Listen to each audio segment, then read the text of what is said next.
Abbiamo visto un cartello che ha disegnato una strada che oggi ci hai spiegato che ci deve portare al Tempio. Il cartellone che avete visto è il percorso quaresimale che viviamo insieme alle altre comunità di Santa Margherita e di San Giacomo.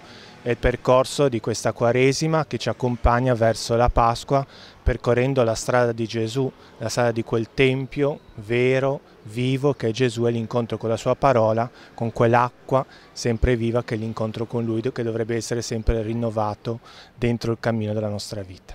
E in tutta questa strada ci sono diverse tappe. Ci sono delle tappe che rappresentate dai segni stradali che dicono il cammino che dobbiamo percorrere. Di domenica in domenica le tappe sono segnate dalla parola che la Chiesa ci consegna, la parola del Vangelo. C'è sempre un nucleo storico di famiglie qua a Santa che vi vedete.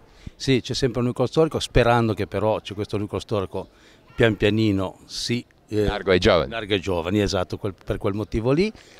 Però è sempre una cosa bella rivedersi anche con le famiglie, anzi ci dovrebbe essere ancora più, diciamo, impatto con le famiglie, perché mi sembra che sia una cosa doverosa e anche bella anche per i giovani. Ecco. Com'è la vostra esperienza come cammino familiare?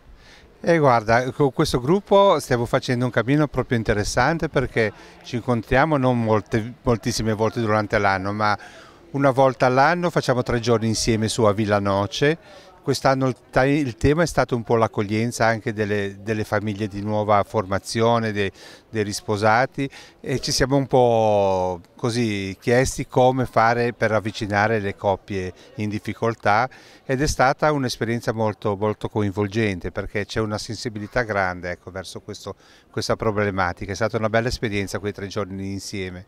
Mi sembra che nei nostri rapporti cerchiamo proprio di vivere come Gesù ci esorta, come ci esorta il Vangelo, di vivere proprio l'amore scambievole. Magari non è che ci vediamo molto spesso, ma i rapporti sono di qualità.